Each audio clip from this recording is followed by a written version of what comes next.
নমস্কার দর্শক, সংবাদ আবির্ভাবের গুরুত্বপূর্ণ সংবাদে আপনাদের সকলকে স্বাগত। আমরা প্রত্যেক দিনের মতন আজকেও একটি বিশেষ এবং গুরুত্বপূর্ণ সংবাদ আপনাদের সামনে তুলে ধরব। দর্শক, গতকাল মুখ্যমন্ত্রী মমতা ব্যানার্জির চমকপ্রদ নাটক, যে নাটক সারা ভারতবর্ষের মানুষ সাক্ষী থাকলো। তিনি দিল্লিতে গিয়ে তিনি বলছেন কি, আমি পরা জামা প্যান্ট পরে চলে এসেছি, আমি এক কাপড়ে পরে চলে এসেছি, আমি চাই এসআইআর ঠিকভাবে হোক। জ্ঞানেশ কুমারের সাথে নির্বাচন কমিশন সিইও তার সাথে দেখা পর্যন্ত করেছেন, বেরিয়ে এসে উল্টো পাল্টা কথা বলছেন সংবাদ মাধ্যমের সামনে। চাইছেন না কোনো অবস্থাতেই এসআইআর সঠিকভাবে হোক এবং সঠিকভাবে হয়ে নির্বাচন হোক। তিনি চাইছেন যে নির্বাচনটাই যদি মন্ডল হয়ে যায়, দিনের পর দিন তিনি শাসন করে যাবেন। এবং আমরা যেটা দেখলাম, যে জিনিসটা আমাদেরকে ভীষণভাবে ভালো লাগালো, সেটা হচ্ছে নির্বাচন কমিশন এবং দিল্লি পুলিশ কিন্তু তৃণমূল কংগ্রেসকে কোন অবস্থাতেই কোনো কিছু করতে কিন্তু তারা সেইভাবে দেয়নি। স্পষ্ট বলেছে, ভাই এখান থেকে বেরো, এখান থেকে বেরো, এখানে ঝগড়াঝাটি ঝামেলা করার জায়গা নয়, মারামারি এখানে করার জায়গা নয়, বেঙ্গলে যাও। এবং বেঙ্গল যখন আমরা নিয়ে নেবো, তখন বেঙ্গলও দেখাবো তোমাদেরকে। একদম লেজ গুটিয়ে কিন্তু মুখ্যমন্ত্রী মমতা ব্যানার্জি এবং তার দলবল, পিসি প্লাস ভাইপো, তারা কিন্তু ছুটে ছুটে এ প্রান্ত থেকে ও প্রান্ত শুধু ছোটাছুটি করেছে, কাজের কাজ কিন্তু কিচ্ছু করতে পারেনি। যা বক্তব্য, সেই বক্তব্য অনুযায়ী যদি আপনার কথা ঠিক হয়, তাহলে আপনি সুপ্রিম কোর্টে মামলা করেছেন, সুপ্রিম কোর্টে মামলা করেছেন, কলকাতা হাইকোর্টে মামলা করেছেন, সেই মামলার রেজাল্ট হোক, সেই রেজাল্টের উপর আপনি কথা বলবেন। আপনি কিন্তু সেই রেজাল্ট, মানে বিচারপতিদের যে বিচার, সেই বিচারকেও কিন্তু আপনি প্রভাবিত করছেন। নির্বাচন কমিশন কিন্তু স্পষ্টত বলেছেন যে তৃণমূল কংগ্রেস রাজ্যে যেভাবে এসআইআরে বারবার বাধা সৃষ্টি করছে, সেটা কিন্তু আইন বিরোধী। এইভাবে কখনো একটি স্বাধীন সংস্থাকে বিরোধিতা করা যায় না। তার জন্য কোর্ট আছে, আপনি কোর্টে গেছেন, কোর্টের রায় অপেক্ষা করুন। আপনি এইভাবে কাজে বাধা দিতে পারেন না। এমনকি যেটা এফআইআর রুজু করার জন্য নির্বাচন কমিশন যাদের বিরুদ্ধে নির্দেশ দিয়েছিল, সেই নির্দেশও কিন্তু তৃণমূল কংগ্রেসের সরকার, মমতা ব্যানার্জির সরকার সেগুলো মানেনি। এ বিষয়েও কিন্তু নির্বাচন কমিশন প্রশ্ন তুলেছেন।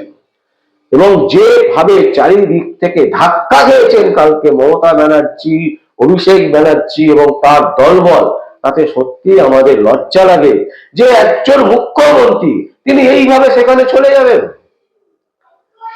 তিনি একজন রাজ্যের প্রধান মুখ্যমন্ত্রী, ব্যাপারটা বুঝতে হবে। তিনি বিরোধী দলের নেত্রী নন, তিনি বিরোধী দলের নেতা নন, তিনি হচ্ছেন রাজ্যের মুখ্যমন্ত্রী।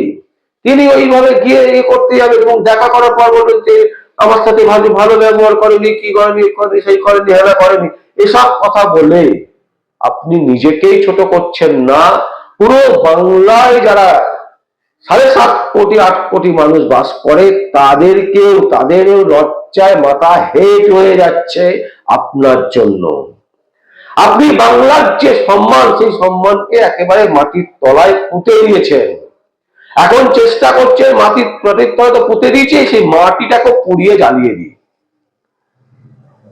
কারণ এই যে সম্প্রতি গতকাল আমরা দেখলাম কি, রবিবার দিন, গতকাল নয়, রবিবার দিনকে মুখ্যমন্ত্রী তিনি বাজেট পেশ করলেন। সেই বাজেট নিয়ে আপনার দলের নেতা নেত্রীদের মধ্যে উৎসাহ। তার কারণ কি? কারণ রাজ্যকে ঢালাও, ভোটের আগে ঢালাও কিছু পাইয়ে দেওয়া, সেই পাইয়ে দেওয়ার ব্যবস্থা কেন্দ্রীয় সরকার করেনি। তার জন্য আপনি এবং আপনার দলবল বেশ খুশি, কারণ এইগুলো আপনি বলতে পারবেন যে রাজ্যে দেখুন, রাজ্যকে কোনো অবস্থাতেই কেন্দ্র সরকার কোনো অবস্থাতেই কোনো কিছু দিচ্ছেন না, কোনো কিছু পাইয়ে দিচ্ছেন না। এবং এই বলে কেন্দ্রের বঞ্চনার বিরুদ্ধে প্রতিবাদের নামে আপনি আরেকটা ভোট বৈতরণী বাড়াবার চেষ্টা করছেন। আর তার সাথে সাথে চলে গেলেন আপনি দিল্লিতে এসআইআর নিয়ে আপনি মাতব্বরি দেখাচ্ছেন। অথচ ঢিল ছোড়া দূরত্বে আপনার নবান্ন থেকে ঢিল ছোড়া দূরত্বে, আপনার বাড়ি থেকে ঢিল ছোড়া দূরত্বে যেখানে নাজিরাবাদে বেআইনি নির্মাণ, একের পর এক বেআইনি নির্মাণ, জলাভূমি বুঝিয়ে দিয়ে একের পর এক গোডাউন, বড় বড় কোম্পানির গোডাউন, বড় বড় কোম্পানির বিল্ডিং সেখানে তৈরি হচ্ছে। পুলিশ প্রশাসন, পুলিশের মদতে রাজ্য সরকারের যে সমস্ত ডিপার্টমেন্ট আছে তাদেরকে পয়সা খাইয়ে এই ধরনের কাজ হচ্ছে। এবং সেখানে এত বড় একটা অগ্নিকাণ্ড ঘটে গেল যেখানে 30 জন মানুষ মারা গেলেন, অগ্নিদগ্ধ হয়ে জ্বলতে জ্বলতে মারা গেলেন। আর সেখানকার মানুষ চিৎকার করছে যে এই মানুষগুলোর কি হবে, অথচ তার দিকে আপনার কোনো সাড়া মিলল না। আপনি চলে গেলেন দিল্লিতে এসআইআর এর নাম করে সেখানে নাটক করতে যে আমি এক কাপড়ে চলে এসেছি, অথচ আপনার সাঙ্গ পাঙ্গরা সমস্ত কিছু নিয়ে গেছেন। তারা সময় পেল, আপনি সময় পেলেন না। মাইকে বক্তৃতা মারার জন্য আপনার যে বক্স, সেই বক্স নিয়ে আপনি যেতে পারলেন, অথচ আপনি জামা কাপড় নিয়ে যেতে পারলেন না। এই ধরনের বাচ্চা সুলভ আচরণ করে বাংলার সম্মানকে শুধু নষ্ট করছেন না, বাংলার সম্মানকে ধূলিসাৎ করে দিচ্ছেন। এটা কিন্তু একেবারে স্পষ্ট। আপনি নাজিরাবাদে যেতে পারছেন না, আনন্দপুরে কেন না? সেইখানে যে কোম্পানিতে আগুন লেগেছিল সেই কোম্পানির মালিক হচ্ছে আপনার কাছের লোক, তাদেরকে অ্যারেস্ট করা যাবে না। আজকে 7-10 দিন হতে চললো, অগ্নিকাণ্ডে এখনো পর্যন্ত সঠিক কতজন মারা গেছে তার নির্দিষ্ট তথ্য পুলিশ এখনো পর্যন্ত দিতে পারেনি। আর আপনি দিল্লিতে গিয়ে ওখানে নাটক করছেন, বেড়াতে চলে গেছেন, ওখানে ঘুরছেন, ওখানে ট্যুর করছেন দলের লোকদের নিয়ে গিয়ে, আর রাজ্যের মানুষকে আপনি বোকা বানাবার চেষ্টা করছেন, সেটিং করতে গেছেন। এই হচ্ছে বর্তমানে রাজ্যের মুখ্যমন্ত্রীর পরিস্থিতি। দর্শক, আনন্দপুরে আমরা গেছিলাম, সেখানে দেখে এসছি কিভাবে আগুন লেগেছে, এবং সেখানে দেখে এসছি আমরা কিভাবে নৃশংসভাবে মানুষগুলো মারা গেছে অগ্নিদগ্ধ হয়ে। সেখানে আমরা দেখে এসছি যে জলাভূমি, একের পর এক জলাভূমিকে কিভাবে গোডাউন বানানো হয়েছে, কিভাবে মাল্টিস্টোর বিল্ডিং হয়েছে। জলাভূমি প্রয়োজন, রাজ্যের ক্ষেত্রে বলুন, ভারতের ক্ষেত্রে বলুন, পৃথিবীর ক্ষেত্রে বলুন, জলাভূমিকে এইভাবে বোঝানো যায় না। সেই জলাভূমিকে একেবারে আইনের বুড়ো আঙ্গুল দেখিয়ে মুখ্যমন্ত্রী মমতা ব্যানার্জির নেতৃত্বে এবং তার দলের, তার সরকারের নেতৃত্বে সেখানে একের পর এক ইললিগাল গোডাউন কনস্ট্রাকশন তৈরি হচ্ছে।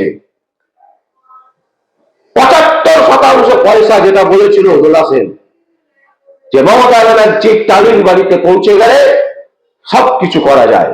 আমরা গতকালও দেখলাম একজন বিশিষ্ট ব্যক্তি প্রেস কনফারেন্স করে তিনি বলছেন যে এই ধরনের আচরণ ভারতবর্ষ কেন পৃথিবীর কোথাও দেখা যায় না।